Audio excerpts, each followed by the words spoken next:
हम आल Brittany football association तमाम मीडिया के बेहद मशकूर है कि उन्होंने अपनी कीमती वक्त से वक्त निकाल कर हमारी प्रेस कॉन्फ्रेंस में शिरकत की।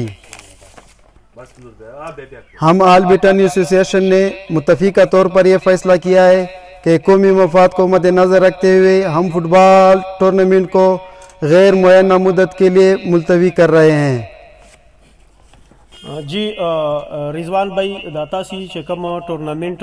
ملتوي کوو دا منځس په پښتو باندې ځکه وکړو چې د موږ خلک زیاتره په اردو باندې نه پوهیږي، نو ځکه رضوان بھائی دا ټورنمنت چې کوم ملتوي کړلی نو دغه مین وجه چې کومه وه هغه څه شوی؟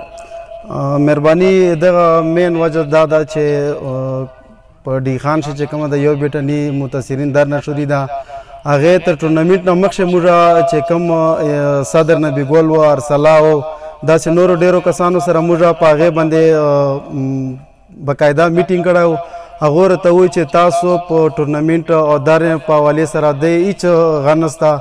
تاسو خپل ټورنمنت کوو، موږ به خپله درنه کوو چې څه ټایم تاسو موږ ته د درنې د ټورنمنت د ختم کولو ضرورت تاسو به ختم کوو، هغه موږ ورسره ومنه چې بالکل به موږ ختم کوو. اوس پرون چې کوم میچ موږ وکړی هغه په فیسبوک باندې ډیر زیات تنقید په موږ باندې وسوی، لکه په سوشل میډیا باندې یو دا پرسپشن جوړ سو چې دا کوم فوټبال ټورنمنت شوري ده په دې حواله سره د موږ چې کوم یو برټني متاثرین در نکیم ته په ډي خان شي هغه به سره کمزوری سي، نو په هغې وجه باندې تاسو دا کوم چې ټورنمنت ته دا مو ملتوي کړه لکه سوشل میډیا باندې خلکو ډېر زیات پرسپشن جوړ کړی و. بالکل دغه وجه ده چې موږ کم ټورنمنت ملتوي کړی، هغه نور هیڅ وجه نشي کېدی، هغه یې کې دا درنې وجه ده چې سوشل میډیا باندې موږ باندې قسم قسم تنقیدونه وسوه، په واتساپ باندې چې مسنجر باندې کم میسیجونه موږ ته وسوه، ډېرې خبرې راشوه سوې، هغې په وجه باندې موږ قومي مفاد ته وګورل، هغې په وجه باندې موږ دا ټورنمنت ملتوي کړی غیر معینه مدت کې لیے دپاره. انشاءالله چې کله موږ ووینو چې علاقې شي دا درنې ختم سوې موږ به انشاءالله ټورنمنت بیا شروع کړو. په سوشل میډیا باندې دا پرسپشن هم ډېر جوړ و چې حکومت طرف نه شروع کړی سوی ده د درنې ناکامولو وجه باندې، نو تاسې دې حوالې سره څه یایې؟ دا بالکل غلطه خبر ده چې درنې په حوالې سره دا ټورنمنت شروع سوی ده. مخکې د آل برټني په نوم باندې ټورنمنت شروع سوی و، آپ بالکل په 8 مارچ 2019 سوی و،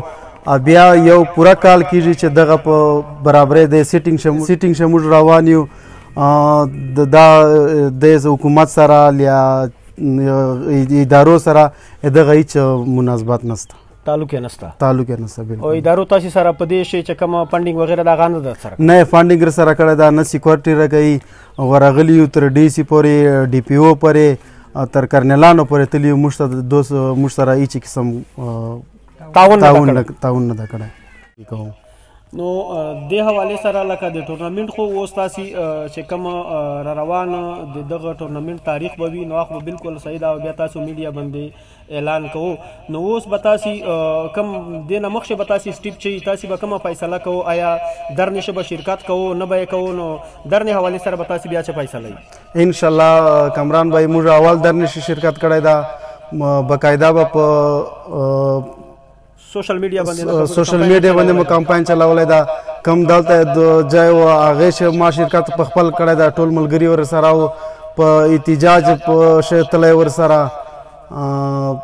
سبا به انشاءالله که سبا وه که بله ورځ وه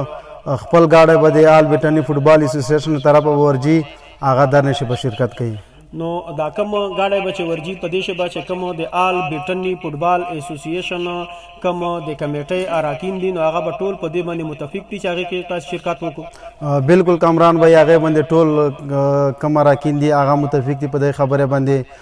چې نور څوک رسره ځي یو ګاډي نه زیات سي، 2 ګاډو ضرورت وي، 3 ګاډو ضرورت وي، انشاءالله چې موږ به غورې ترتیب ورته کوو. او تاسې لکه تاسې له طرف نه د درنې چې کم کیمپ ته هغې سره دا اعلان ده چې موږ به یې تاسې سره هر قسم تعاون کولو ته تیار یو، که هغه انفرادي که جاني او که مالي؟ بالکل کامران بھائی موږ به هر قسم دو سره تیار یو، په هر فورم باندې به انشاءالله دو سره موږ آواز چګو. موږ کوشش دا ده چې اول موږ قومي مفاد مخته کړو، کیلونه بیا کېږي، روزي بعد به چې کله موږ ته موقع ملاویږي ان شاء الله موږ به ټورنمنټ بیا شروع کوو. نو دا و د